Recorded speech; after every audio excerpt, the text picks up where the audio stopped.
তোমাদের আমি আমন্ত্রণ জানাচ্ছি ন্যাশনাল কলেজ আয়োজিত অনলাইন ক্লাসে। এখন আমাদের অনলাইন ক্লাসের বিষয় হিসাব বিজ্ঞান দ্বিতীয় পত্রের পঞ্চম অধ্যায়। দেখো কোন চ্যাপ্টার হবে? হিসাব বিজ্ঞান দ্বিতীয় পত্রের পঞ্চম অধ্যায়, যৌথ মূলধনী কোম্পানির আর্থিক বিবরণী।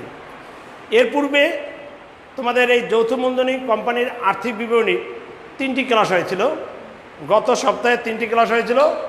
সেই ক্লাসগুলোতে তোমাদের বলা হয়েছিল যে শেষে যে ক্লাসটা হয়েছে সে ক্লাসটা নিয়ে আবার আমরা আলোচনা করব, কারণ নেটের সমস্যার কারণে ওই ক্লাসটা আমাদের বুঝতে সমস্যা হচ্ছে। আমরা ওই শেষের ক্লাসটা নিয়ে আবার আলোচনা করছি।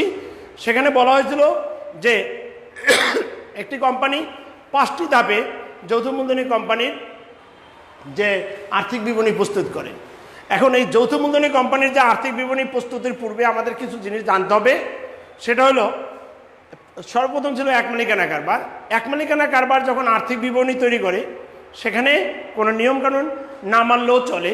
অংশীদারি কারবারেও নিয়মকানুন বাধ্যবাধকতা নেই, তবে কোম্পানির যে অংশীদারি কারবারের যে নিয়ম আছে সেটা মানতে হয়। কিন্তু যৌথ মূলধনী কোম্পানির যে ওদের নিয়ম আছে, বাংলাদেশে 1994 সালে কোম্পানি আইনের তফসিল 11-তে সেখানে একটা নিয়ম দেওয়া আছে। সেই নিয়ম অনুযায়ী তোমাকে যৌথ মূলধনী কোম্পানির আর্থিক বিবরণী তৈরি করতে হবে। এখন সেখানে আমাদের কী ছিল? যৌথ মূলধনী কোম্পানির আর্থিক বিবরণীর প্রথম পার্ট বলা হয়েছিল 5টি অংশ। কী কী ছিল 5টি অংশ মনে আছে তো? প্রথম ছিল বিশদ আয় বিবরণী। বিশদ আয় বিবরণী কয়টি ধাপ ছিল? 3টি ধাপ। প্রথম ধাপে আমরা কি তৈরি করবো জানো? তোমাদের যারা শিক্ষার্থী তোমরা লাইনে আছো, অন্যান্য বন্ধুদের জানিয়ে দাও যে আজকে তোমাদের হিসাব বিজ্ঞান দ্বিতীয় পত্রের একটি গুরুত্বপূর্ণ চ্যাপ্টার নিয়ে আলোচনা করা হচ্ছে। আমাদের সেই বিশদ আয় বিবরণীর 3টি অংশ, একটি হলো প্রথম ধাপ, আরেকটি হলো দ্বিতীয় ধাপ, আরেকটি হলো তৃতীয় ধাপ। প্রথম ধাপে আমরা কি তৈরি করব? প্রথম ধাপে আমরা তৈরি করবো মোট লাভ। মোট লাভ তৈরি করার নিয়মটা মনে আছে তো? মোট লাভ তৈরি করার নিয়মটা ছিল বিক্রয় থেকে নির্বিক্রয় থেকে বিক্রিত পণ্যের ব্যয় বাদ। দ্বিতীয় ধাপ কি ছিল? দ্বিতীয় ধাপ ছিল পরিচালন, পরিচালন মুনাফা তৈরি করব। আর তৃতীয় ধাপ কি ছিল মনে আছে তো? তৃতীয় ধাপ ছিল নিট মুনাফা তৈরি করব। এখন তাহলে আমরা যদি এখন সর্বপ্রথম সেই মোট লাভ তৈরি করি, মোট লাভ তৈরি করার জন্য তোমাদের কি জানতে হবে মনে আছে তো প্রিয় শিক্ষার্থীরা? যে মোট লাভ তৈরি করার জন্য নিট বিক্রয় জানতে হবে। নিট বিক্রয় কীভাবে নির্ণয় করে? বিক্রয় সাথে অলিখিত বিক্রয় যোগ করতে হবে। বিক্রয় একটা প্রতিষ্ঠানের আয়ের প্রধান উৎসই হলো বিক্রয়। এখন এই বিক্রয়ের সাথে কি করতে হবে? অলিখিত বিক্রয় যোগ হবে। সেটা দেখানো হয়েছিল। অলিখিত বিক্রয় কেন যোগ হবে? অলিখিত বিক্রয়ের জাবেদা কি ছিল? প্রাপ্য হিসাব ডেবিট, বিক্রয় ক্রেডিট। তাহলে আমরা জাবেদাটা একটু দেখি, কেন প্রাপ্য হিসাব বিক্রয়ের সাথে এটা যোগ হয়। অলিখিত বিক্রয় জাবেদা ছিল প্রাপ্য হিসাব ডেবিট, বিক্রয় হিসাব ক্রেডিট। বিক্রয় তো আয়, এখানেও বিক্রয় কি হলো? ক্রেডিট। তা বিক্রয় যদি ক্রেডিট হয় তাহলে বিক্রয়ের সাথে বিক্রয় কি হবে? যোগ হবে। এরপর কি ছিল? বিক্রয় ফেরত। দেখো আমরা যদি একটা স্যাম্পল একটা উদাহরণটা নিই, আমরা কি করলাম যে আমি একটা অ্যাকাউন্টিং বই কিনে নিয়ে আসছি। ধরো আমি আমার সন্তানকেও বললাম তুমি একটা অ্যাকাউন্টিং বই কিনে নিয়ে আসো। এখন দেখা গেল 2টো বই হয়ে গেছে, আমার বই প্রয়োজন একটা। আমি কি করলাম? দোকানে গিয়ে একটা বই ফেরত দিয়ে আসলাম। ঠিক এইভাবে ব্যবসায়ীরা কি করে? তারা বিভিন্ন জায়গা থেকে তোমার পণ্য ক্রয় করে। ক্রয় করার পরে যে লোক বিক্রি করলো, সেই লোক বিক্রি করার পরে দেখা গেল সব মালামালগুলো এ গ্রেডে চেয়েছে, কিন্তু কোনো একটা কারণে কিছু মালামাল বি গ্রেড চলে আসছে। এখন বিক্রেতা কী করবে? এই মালগুলো যদি বিক্রি করে তাহলে এ গ্রেডের যে দাম, সেই দামে কিন্তু সে সেটা পাচ্ছে না। তখন সে কি করলো? যে তোমার কিছু সে বিক্রেতাকে জানালো যে ভাই আপনি যে মালটা পাঠালেন সবই তো আমি এ গ্রেডে চেয়েছিলাম, কিন্তু আপনি তো কিছু মালামাল বি গ্রেডে দিয়েছেন।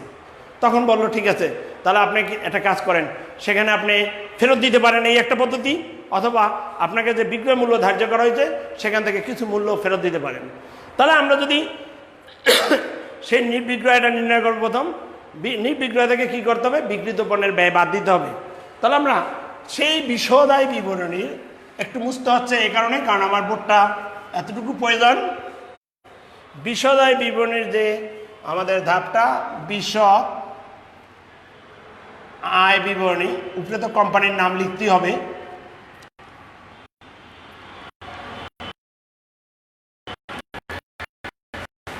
বিশদায় বিবরণীর যে দেখো একটু মোট কিভাবে নির্ণয় করে, তোমাদের তো মনে থাকারই যদি দেখেছিল, ঠিক আছে আমরা দেখছি টাকা টাকা টাকা, তিনটি ঘর দিলে ভালো হয়। প্রথম দেবা বিক্রয়, প্রথম কি লাগবো? বিক্রয়। বিক্রয়ের টাকাটা এখানে লাগবো, কারণ বিক্রয়ের টাকাটা এখানে লাগবে এ কারণে, কারণ বিক্রয়ের সাথে যে সমন্বয়গুলো আছে সেগুলো কি করব? যোগ করব। তাহলে আমরা মোট লাভ নির্ণয় করব। মোট লাভ নির্ণয় করার জন্য সর্বপ্রথম আমাকে নিট বিক্রয় বা বিক্রয় রাজস্ব নির্ণয় করতে হবে। নিট বিক্রয় আর বিক্রয় রাজস্ব একই কথা, আবার কেউ ভেবো না যে নিট বিক্রয় একটা আর বিক্রয় রাজস্ব আর একটা, না একই। তাহলে নিট বিক্রয় কিভাবে নির্ণয় করে সেটা একটু দেখে নাও। বিক্রয়ের সাথে কি করব? অলিখিত বিক্রয় যোগ করব। তুমি যোগ চিহ্ন দিতে পারো, অথবা তুমি লিখতে পারো যোগ আর যোগ। যোগ হলো অলিখিত বিক্রয়, অলিখিত বিক্রয়। প্রিয় শিক্ষার্থী, তোমাদের কি মনে আছে অলিখিত বিক্রয় কেন যোগ করব? অলিখিত বিক্রয় যোগ করব, অলিখিত বিক্রয়ের জাবেদা কি দেখিয়েছিলাম? প্রাপ্য হিসাব বিক্রয় ক্রেডিট। প্রাপ্য হিসাবের সাথে ধারে বিক্রয় যোগ হয়, আর বিক্রয়ের সাথে কি হবে? তাহলে বিক্রয় তো সবসময় ক্রেডিট, তাহলে বিক্রয়ের সাথে আবার কি হবে? বিক্রয় আয় বেড়ে গেছে, তাহলে আয় যদি বৃদ্ধি পায় তাহলে সেটা মানে কি বাড়বে, বাড়লে যোগ হবে।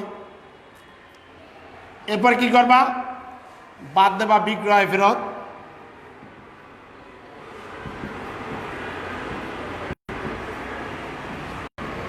বাদ হলো বিক্রয় বা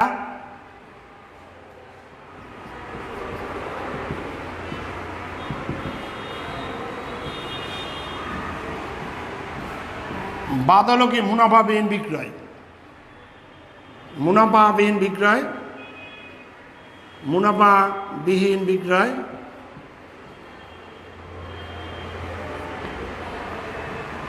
বাদ হলো ভ্যাট।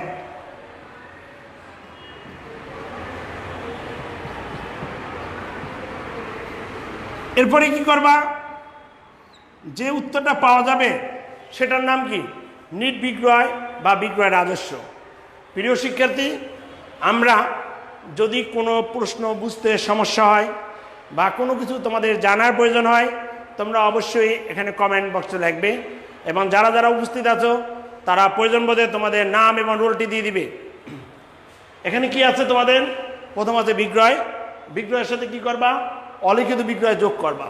অলিখিত বিক্রয় কেন যোগ হবে? বলাই হয়েছিল অলিখিত বিক্রয় জাবেদা কি? প্রাপ্য হিসাব ডেবিট, বিক্রয় ক্রেডিট। প্রাপ্য হিসাবের সাথে যোগ হবে আর বিক্রয়ের সাথে যোগ হবে বিক্রয় ফেরত। আমি যে মালগুলো বিক্রি করছি ক্রেতার কাছে, সেই মালগুলো আমার ফেরত আসছে। তা বিক্রয় যদি ফেরত আসে, বিক্রিত মাল যদি ফেরত আসে, তাহলে বিক্রয় কমবে। বিক্রয় ফেরত জাবেদা কি? বিক্রয় ফেরত ডেবিট, প্রাপ্য হিসাব ক্রেডিট। বিক্রয় ফেরত যদি ডেবিট হয় তাহলে বিক্রয় ফেরত বিক্রয়কে কমাবে, তাহলে বিক্রয় ফেরত বিক্রয় থেকে বাদ যাবে।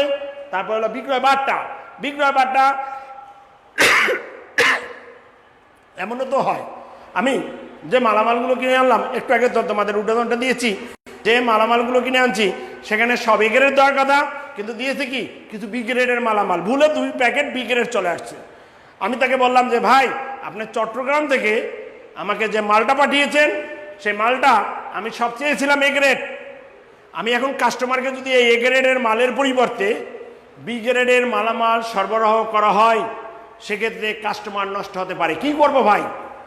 সে বলল যে ভাই একটা কাজ করেন, আপনি এই মালগুলো সেল করে দেন, কিন্তু কম দামে সেল করেন, যার কারণে কি হবে যে তাকে আপনাকে একটা যে টাকা টোটাল টাকাটা আছে, টোটাল টাকাটার উপরে আপনাকে একটা বার্তা দেওয়া হবে, মানে কমাই নেওয়া হবে টাকাটা। সেটা হলো বিক্রয় বার্তা। বিক্রয় বার্তা বিক্রয়কে কমায়। মুনাফাবিহীন বিক্রয়।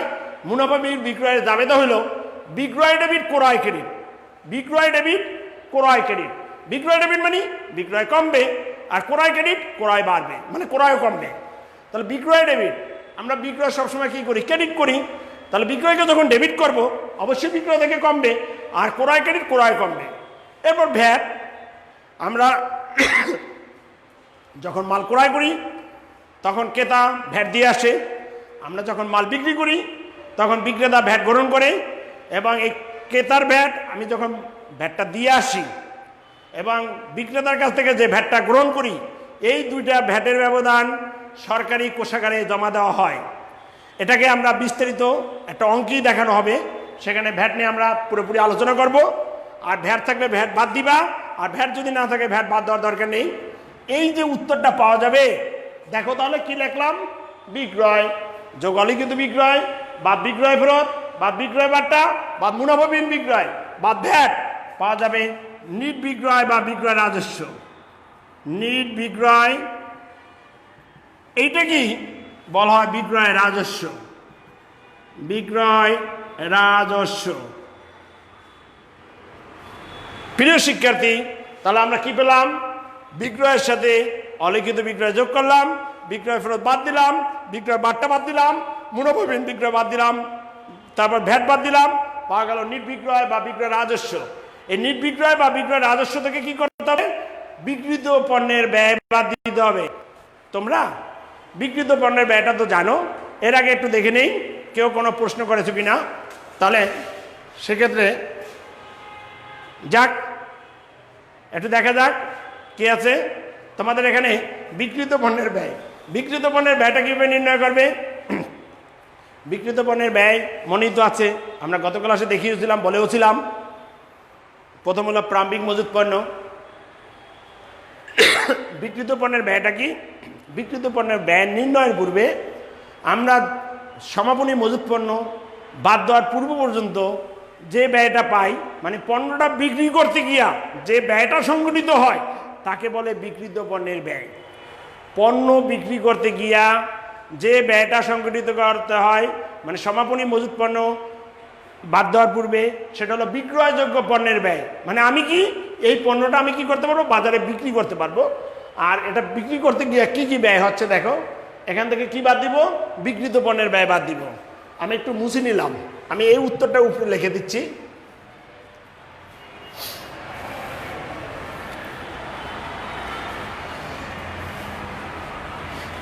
কি করবে তোমরা? যেহেতু আমার জায়গা কম, দেখো নিট বিক্রয় বা বিক্রয় রাজস্ব, নিট বিক্রয় বা বিক্রয় রাজস্ব। তুমি কি করবে? এখান থেকে বাদ দিবে কি? সমাপনী, মানে কি বিক্রিত পণ্যের ব্যয়, বিক্রিত পণ্যের ব্যয়। প্রিয় শিক্ষার্থী, তোমরা ফার্স্ট ইয়ারও তো জেনেছ বিক্রিত পণ্যের ব্যয় কীভাবে নির্ণয় করা হয়। আমরা ক্লাসেও তোমাদের লিখে দিয়েছিলাম বিক্রিত পণ্যের ব্যয় কীভাবে নির্ণয় করা হয়, এর আগেও বলেছিলাম, তবু আবার দেখাচ্ছি। প্রথম হলো প্রারম্ভিক মজুত পণ্য, প্রারম্ভিক মজুত পণ্য। প্রারম্ভিক মজুত পণ্যের সাথে নিট ক্রয় নিয়ে আসবে। কি কি? ক্রয়, ক্রয়ের সাথে নিট ক্রয় তো জানোই তোমরা, অলিখিত ক্রয় যোগ করবে। আমরা এর আগেও দেখিয়েছিলাম অলিখিত ক্রয় বাদ দেবে কি? ক্রয় ফেরত।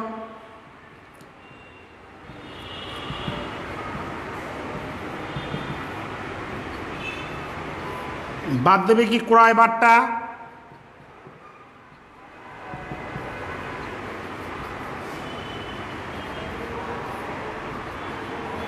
বাদ দেবে পণ্য উত্তোলন, মালিক কর্তৃক পণ্য উত্তোলন, মালিক কর্তৃক পণ্য উত্তোলন, মালিক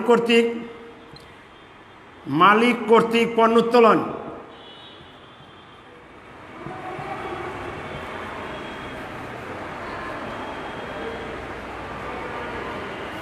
এবার আরও আছে, যেমন ক্রয় বাট্টা, মালিক কর্তৃক পণ্য উত্তোলন আছে, মুনাফাবিহীন বিক্রয় আছে, ভ্যাট আছে, এগুলো বাদ দিতে হয়। আমরা এতটুকু পর্যন্ত দিলাম। এবার প্রত্যক্ষ খরচগুলো নিয়ে আসবে। মনে আছে প্রত্যক্ষ খরচ? এগুলো তো আমরা এর আগেও বারবার বলেছি। প্রত্যক্ষ খরচের মধ্যে আছে ক্রয় পরিবহন,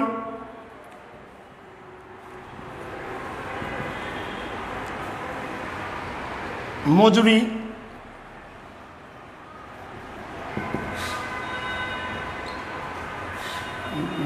ডাল ভাড়া,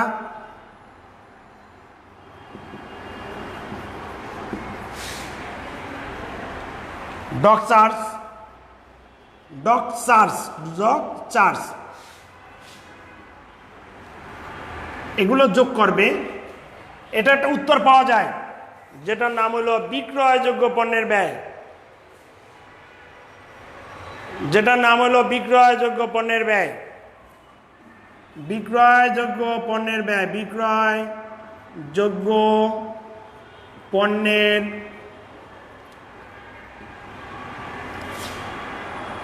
ব্যয়,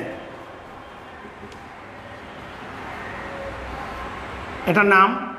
এখান থেকে কি বাদ দিবে? বাদ হলো সমাপনী মজুত পণ্য। সমাপনী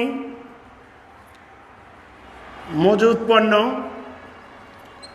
সমাপনী মজুত পণ্য বাদ দেওয়ার পরে একটা উত্তর পাওয়া যাবে, সেটাই হলো বিক্রিত পণ্যের ব্যয়। এই বিক্রিত পণ্যের ব্যয় বাদ দিলে পাওয়া যাবে মোট মুনাফা। আমি এখানে লিখছি ছোট্ট করে, দেখো, মোট মুনাফা। প্রিয় শিক্ষার্থী, তোমাদের বুঝতে সমস্যা হলে আমি আবার বুঝিয়ে দিচ্ছি। আমরা তো সর্বপ্রথম নির্বিক্রয় বা বিক্রয় রাজস্ব নির্ণয় করে নিলাম। সে নির্বিক্রয় বা বিক্রয় রাজস্ব নির্ণয় করার পরে আমরা এখানে যেটা দেখতে পাচ্ছি, বিক্রিত পণ্যের ব্যয় বাদ দিতে হবে। বিক্রিত পণ্যের ব্যয় কীভাবে নির্ণয় করে মনে আছে তো? প্রারম্ভিক মজুত পণ্য। তোমার মনে একটা প্রশ্ন আসতে পারে, স্যার প্রারম্ভিক মজুত পণ্য কি? ধরো একজন ব্যবসায়ী, সে হলো কাপড় ব্যবসায়ী, তার এই কাপড়ের দোকানে সে, তার ধরো মৌসুমে একটা মার্কেট আছে, মানে মার্কেটে দোকান আছে, সেখানে বিভিন্ন শাড়ি আছে, বিভিন্ন ধরনের মানে কি আইটেম, বিশাল দোকান। এখন একটা বছর শেষে 31শে ডিসেম্বরে কি তোমার মনে হয় তার সমস্ত পণ্য বিক্রি হয়ে যায়? না হওয়াটাই স্বাভাবিক। তাহলে যে পণ্যটা তার থেকে যায়, পরবর্তী বছরের শুরুতে এই পণ্যটা নিয়ে যে যখন সে কারবার শুরু করে, এটার নামই হলো প্রারম্ভিক মজুত পণ্য। কি শিখলাম? এই বছরের শেষে যেটা সমাপনী, সেটা পরের বছরের 1 তারিখে হবে কি প্রারম্ভিক। এই প্রারম্ভিক মজুত পণ্য এরপর কি করবে? এটা নিয়েই তো তার ব্যবসা চলবে না, নতুন করে তাকে পণ্য ক্রয় করতে হবে। আর পণ্য ক্রয় করতে গিয়ে আরও কিছু খরচ হবে। তাহলে পণ্য ক্রয়ের সাথে আবার কি কি জড়িত আছে দেখো। ক্রয়ের সাথে অলিখিত ক্রয় যোগ করে হয়। অলিখিত ক্রয়ের জাবেদা মনে আছে তো তোমাদের? স্বাভাবিক হতে জানারই কথা।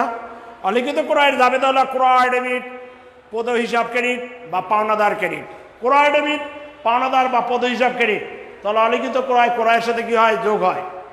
ক্রয় ফেরত কি হয়? ক্রয় থেকে বাদ যায়। ক্রয় ফেরত কেন বাদ যায়?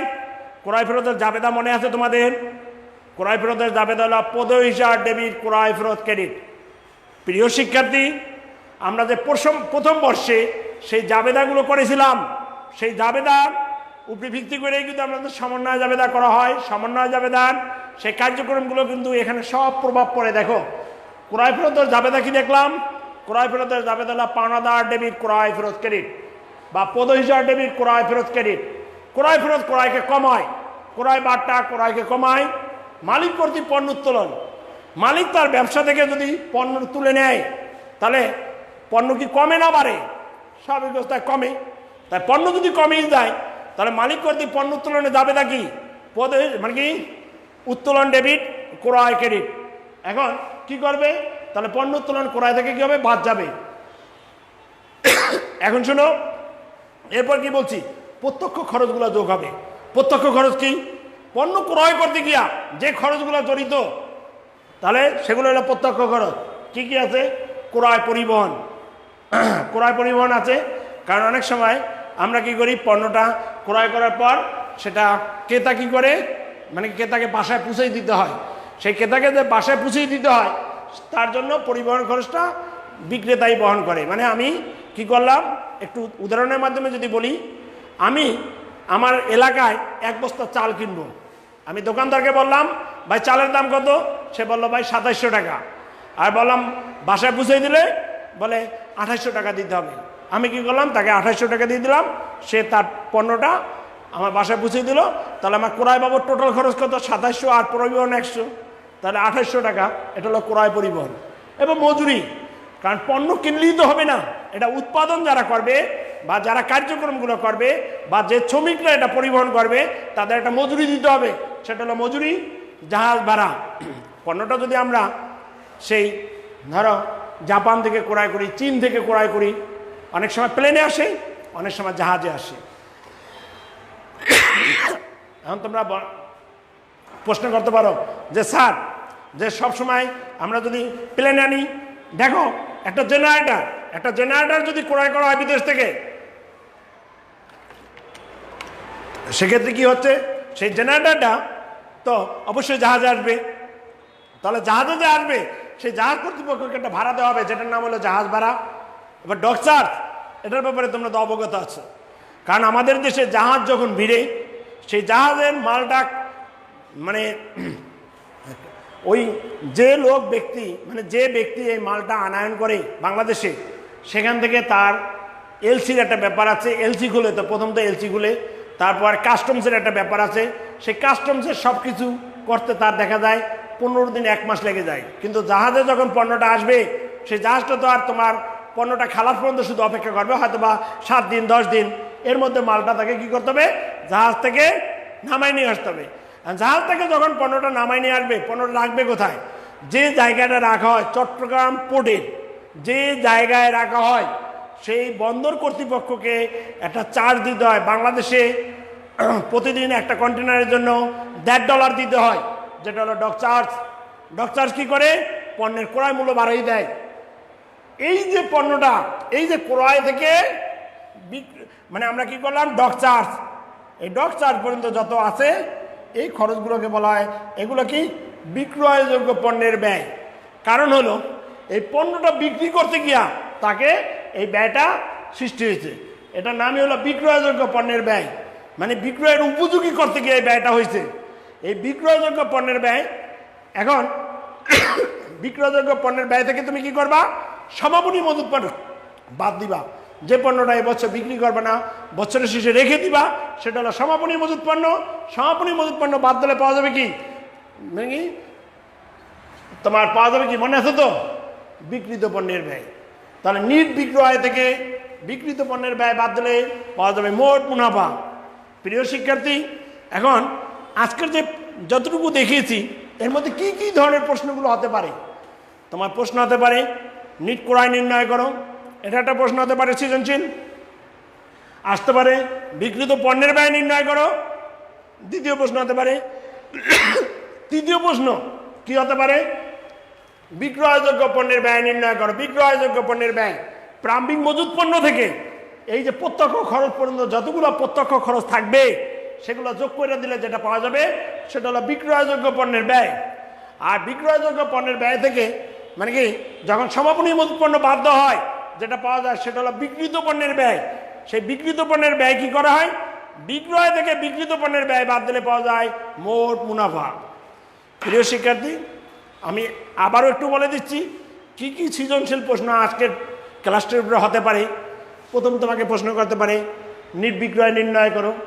2 নম্বর প্রশ্ন করতে পারে বিক্রয়যোগ্য পণ্যের ব্যয় নির্ণয় করো। 3 নম্বর প্রশ্ন করতে পারে বিক্রিত পণ্যের ব্যয় নির্ণয় করো। 4 নম্বর প্রশ্ন করতে পারে যে মোট মুনাফা নির্ণয় করো। এতগুলো প্রশ্ন করা যায়। আরও একটা ছোট্ট প্রশ্ন করা যাবে এখানে। কি প্রশ্ন, যে তোমার বলতে পারে নিট ক্রয় নির্ণয় করো, নিট ক্রয়। তাহলে আমরা কি কি জানলাম, বিক্রয়। আজকে যদি তোমাকে প্রথম ধাপে মোট মুনাফা নির্ণয় করা হয়, মোট মুনাফার জন্য তোমাকে কি করতে হবে, প্রথম নিট বিক্রয় নির্ণয় করতে হবে। নিট বিক্রয় থেকে বিক্রিত পণ্যের ব্যয় বাদ দিতে হবে। বিক্রিত পণ্যের ব্যয় বাদ দেওয়ার জন্য কি করবে, প্রারম্ভিক মজুত পণ্য নিয়ে আসবে। ক্রয়ের সাথে অলিখিত ক্রয় থাকলে যোগ করবে, ক্রয় ফেরত থাকলে বাদ দিবে, ক্রয় বাট্টা থাকলে বাদ দিবে, মালিক কর্তৃক পণ্য উত্তোলন থাকলে বাদ দিবে। এগুলো বাদ দেওয়ার পরে এরপর কি করবে, প্রত্যক্ষ খরচগুলো নিয়ে আসবে। প্রত্যক্ষ খরচ কি কি মনে আছে তো, মজুরি, ক্রয় পরিবহন, জাহাজ ভাড়া, ডক চার্জ, আমদানি শুল্ক, এগুলোকে বলে প্রত্যক্ষ খরচ। উৎপাদন মজুরি, এই প্রত্যক্ষ খরচগুলো মজুরিগুলো আনার পরে সেখান থেকে কি করবে, এটাকে বলা বিক্রয়যোগ্য পণ্যের ব্যয়। এখান থেকে সমাপনী মজুত পণ্য বাদ দিবে, পাওয়া যাবে মোট মুনাফা। হ্যাঁ প্রিয় শিক্ষার্থী, তোমাকে যদি মোট মুনাফা চাই তুমি কি করবে, তোমার এখানে বিক্রয়যোগ্য পণ্যের ব্যয় না লেখলেও হবে, তাহলে তোমার জন্য আরও কাজটা সহজ হয়ে যাবে। তুমি কি করবে, প্রথম নির্বিক্রয় নির্ণয় করবে, আবার প্রশ্ন অনেক সময় নির্বিক্রয় দেওয়াও থাকে, তাহলে এরপর বিক্রিত পণ্যের ব্যয়ের যে এন্ট্রিগুলো থাকে, যে কটা এন্ট্রি থাকে সে কটা আনবে, এরপর সমাপনী মজুত পণ্য বাদ দেওয়ার পর যে উত্তরটা পাওয়া যাবে, নির্বিক্রয় থেকে বিক্রিত পণ্যের ব্যয় বাদ দেওয়ার পর যেটা পাওয়া যাবে সেটা হলো মোট মুনাফা। প্রিয় শিক্ষার্থী, এই বিশদায় বিবরণীর 3টা ধাপ বলছিলাম। প্রথম ধাপে কি তৈরি করবো, মোট মুনাফা। দ্বিতীয় ধাপে কি, পরিচালন মুনাফা। তৃতীয় ধাপে নিট মুনাফা। এখন তাহলে আমরা আগামী ক্লাসের জন্য অবশ্যই অপেক্ষা থাকবো। আগামী দিন শিডিউলে আমাদের ক্লাস আছে, তাহলে দুপুরবেলা সেই ক্লাসটা আমরা অবশ্যই থাকবো। এবং তোমার যে ন্যাশনাল কলেজে যে বন্ধুবান্ধব আছে বা অন্যান্য কলেজে যদি তোমার কোনো বন্ধুবান্ধব থাকে যারা কমার্সে ব্যবসা শিক্ষা শাখায় পড়াশোনা করে, সেটা একাদশ হোক, দ্বাদশ হোক, এই বছর যারা এসএসসি পাস করেছে তারা হোক, সবাইকে বলবে ক্লাসগুলো থাকতে। তাহলে তোমরা এই বিশদায় বিবরণীর যে 3টি ধাপের আজকে যে মোট মুনাফা দেখিয়েছি সেই ক্লাসটা এখান থেকে দেখে নিবে। আগামী দিন আমরা পরিচালন মুনাফা এবং নিট মুনাফা, পরিচালন মুনাফা এবং নিট মুনাফা নির্ণয় করার জন্য মনে আছে তো কী কী জানতে হবে, পরিচালন ব্যয় জানতে হবে, পরিচালন আয় জানতে হবে, অপরিচালন ব্যয় জানতে হবে, অপরিচালন আয় জানতে হবে। আমরা আগামী দিন পর্যন্ত অপেক্ষা থাকবো যে আমরা এই নতুন তথ্যগুলো জানবো। এবং তোমরা অবশ্যই তোমাদের পাঠ্য বই থেকে এই পরিচালন ব্যয়, পরিচালন আয়, অপরিচালন ব্যয়, অপরিচালন আয় দেখে নেবে। এই বলে আজকে আমি ক্লাস শেষ করলাম।